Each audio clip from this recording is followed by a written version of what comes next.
nutrient specific needs of the growing fetus in the second trimester? Yeah. So the first trimester, essentially the pregnancy is very tiny. So we don't say you don't need to do a huge amount of changes as far as your diet is concerned, because you may not really gain much weight during first trimester. In fact, sometimes because of the nausea and vomiting, the women tend to lose weight as well.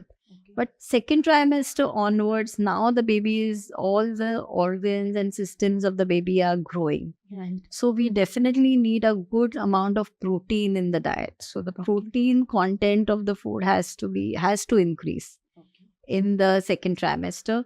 So also certain micronutrients are required. Okay, so we start on supplementation only in the second trimester, like iron, calcium, and vitamin D, and maybe some micronutrients. But I would always prefer that you get most of it from your diet.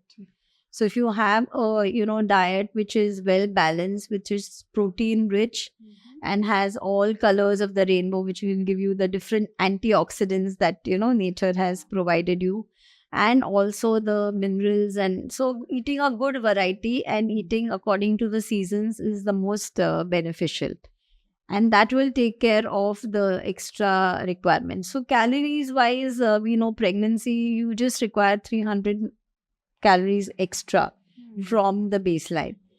And so you really don't have to eat for two, but just see that you have include more protein rich foods. And typical vegetarian sources are all your dals, all the sprouts, Right. and the green leafy vegetables, which are very high in protein. You can incorporate some amount of animal based products like yogurt, and depending on how, or lean meats and fish can be taken a few days of the week, to increase the protein content of the food. Perfect.